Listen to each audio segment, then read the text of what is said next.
ప్రజలు టీఆర్ఎస్ ని బీఆర్ఎస్ గా మార్చిన తర్వాత చంద్రశేఖరరావు గారికి సిఆర్ఎస్ ఇచ్చింది. కంపల్సరీ రిటైర్మెంట్ స్కీమ్ ఇచ్చి సరిగా నువ్వు వ్యవసాయం చేసుకో, ప్రశాంతంగా రెస్ట్ తీసుకోమని చెప్పింది. రేపు జూన్ 4 ఎన్నికల తర్వాత వాళ్ళ పార్టీకి వెళ్ళి గెలిచినటువంటి ఎమ్మెల్యేలలో చాలా మంది ఎమ్మెల్యేలు ఏ సిద్ధాంతాన్ని ఏ సూత్రాన్ని అయితే చంద్రశేఖరరావు గారు మన ముందుంచి రాజ్యాంగంలో ఏ 2/3 మెజార్టీ అయితే వస్తే ఫిరాయింపులు నిషేధించలేదని చెప్పుకుంటూ వచ్చిండో అదే 2/3 ఎమ్మెల్యేలు రేపు జూన్ 4 నాడు రిజల్ట్ వస్తే జూన్ 10వ తారీఖు లోపల బీఆర్ఎస్ లోంచి కాంగ్రెస్ లోకి పోతారనేది నిర్వివాదమైనటువంటి అంశం.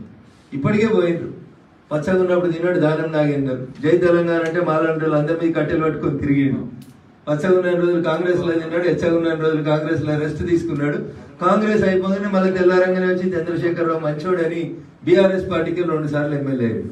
3ఓసారి మొన్న గెలిచిండు. పాపం గెలిచి నెలగాలేదు, ఆగమాగం అయిపోయాడు. పాపం గులాబీ కండువ వనికిరాదని మళ్ళీ 3 రంగుల కండువ వేసుకొని సికింద్రాబాద్కి వెళ్ళి ఎంపీ పోటీ చేసిండు. గెలిచిన టీఆర్ఎస్ పార్టీ శాసనసభ సభ్యత్వాన్ని కనీసం రాజీనామా చేయకుండా వెంటనే పోయి కాంగ్రెస్ పార్టీకి వెళ్ళి చేసిండు. ఈయన వస్తాన్నాడు, ఆయన తీసుకున్నాడు, ఆయన బీఫామ్ ఇచ్చిండు, ఈయన పోటీ చేసిండు.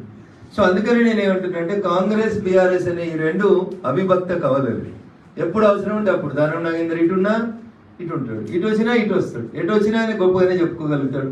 అందుకని రేపు రాకేష్ రెడ్డి అనేటువంటి మిత్రునికి పొరపాటున మనం ఓటేస్తే ఆయన కూడా ప్రశ్నించడానికి అవకాశం లేదు. ఎందుకంటే ఆయనకంటే ముందున్న నాగళ్ళన్నీ కూడా అటుదిక్కే పోతున్నాయి. అదే రేవంత్ రెడ్డి అనేటువంటి ఆయన గేట్లు గెలిచిన అన్నాడు కాబట్టి అటే పోతారు, కాబట్టి ఈయన కూడా పోతారు. ఈ జిల్లాలో కూడా గెలిచిన వాళ్ళు 1-2 ఉన్నట్టున్నారు. వాళ్ళు కూడా రెడీగా ఉన్నారు, ఎప్పుడు గేట్లు తీస్తే అప్పుడు పోదామని చెప్పి. ఏదో ఎన్నికలు అయిపోయినాక ఏమైనా ఫలితం ఉంటుందేమో చూసి పోదామని ఆగుతున్నట్టు.